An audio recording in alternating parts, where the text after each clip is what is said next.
యేసుక్రీస్తు నామములో ప్రతిరోజు దేవుని వాగ్దానం అనే కార్యక్రమానికి మిమ్మల్ని అందరినీ ప్రేమతో ఆహ్వానిస్తూ ఉన్నాం. ఎలా ఉన్నారండి? అందరూ బాగున్నారా? దేవుని కృపలో దయలో వర్ధిల్లుతున్నారా? మీరు అందరూ బాగుంటారు. ఎందుకంటే మీ అందరి కొరకు మేము ప్రార్థన చేస్తున్నాం. ప్రతిరోజు ప్రతి కుటుంబం కొరకు పేరు పేరున ప్రార్థన చేస్తున్నాం. దేవుడు అత్యధికమైన రీతిలో మిమ్మల్ని దీవించాలి, ఆశీర్వదించాలని కోరుతున్నాడు. ఈ ప్రతిరోజు దేవుని వాగ్దానం అనేక మందికి షేర్ చేయండి. అనేక మంది దీవించబడుతున్నారు, ఆశీర్వదించబడుతున్నారు. మీరు దీవించబడతారు. దేని బిడ్డలారా, అనేక మందికి ఆదరణ కలిగిస్తున్నాయి, కన్నీరు తోడబడుతున్నాయి, కష్టాల్లో వేదనలో దుఃఖాలు ఉన్నవారు విడుదల పొందుతున్నారు. ఈ రోజు కూడా అద్భుతమైన వాగ్దానం ప్రవహిస్తున్నారు. రండి వాగ్దానం చదువుకుందాం. 134వ కీర్తన 3వ వచనం. భూమి ఆకాశములను సృజించిన యెహోవా సియోనులో నుండి నిన్ను ఆశీర్వదించునుగాక.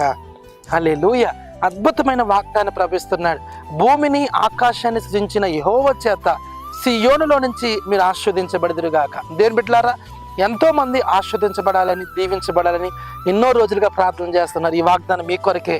మీరు, మీ పిల్లలు, మీ కుటుంబం ఈ వారంలో దీవించబడబోతున్నారు, ఆశీర్వదించబడబోతున్నారు. భూమిని ఆకాశాన్ని సృజించిన దేవుడు సియోనులో నుంచి మిమ్మల్ని ఆశీర్వదించబోతున్నాడు. ఆయన ఘనమైన, ఆశ్చర్యమైన, మహిమ కలిగిన కార్యాలు మీ జీవితాల్లో దేవుడు జరిగించబోతున్నారు. ఎంతమంది వాగ్దానం వింటున్నారు?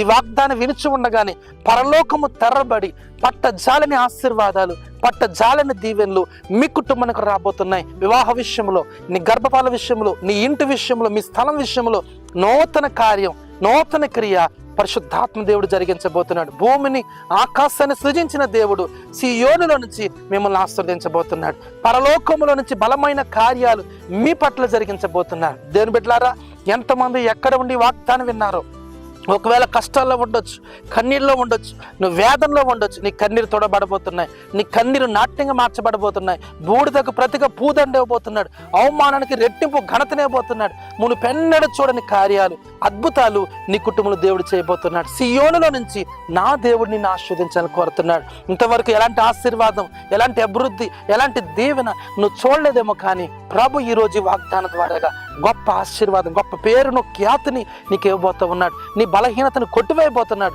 మంచి ఆరోగ్యాన్ని ఇవ్వబోతున్నాడు, శాశ్వతమైన కృపతని నింపి బలపరచాలని ఈ ఉదయకాల సమయంలో ప్రభు ఆశపడుతుండగా ఈ ప్రార్థనలో ఏకీభవించండి. సియోనులో నుంచి నా దేవుడు మిమ్మల్ని పుష్కలంగా దీవించబోతున్నాడు, ఆశీర్వదించబోతున్నాడు. ప్రార్థన చేసుకుందాం.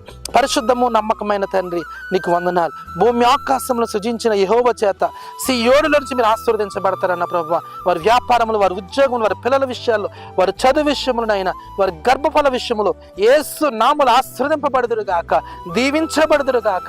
నీ ఘనమైన, ఆశ్చర్యమైన కార్యాలు, మహిమ కలిగిన కార్యాలు జరిగించండి ప్రభువా. ఈ వాక్యం వింటుండగానే వారి జీవితంలో గొప్ప కార్యం చేయమని యేసు నామములో అడుగుచున్నాను పరమ తండ్రి. ఆమేన్, ఆమేన్. దేవుని బిడ్డలారా, మీరందరూ దీవించబడబోతున్నారు, ఆశీర్వదించబడబోతున్నారు.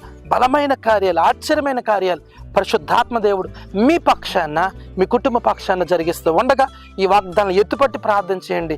తప్పక మీలు అనుభవిస్తారు. అలాంటి కృప దేవుడు మనందరికీ దయచేయునుగాక. ఆమేన్. God bless you.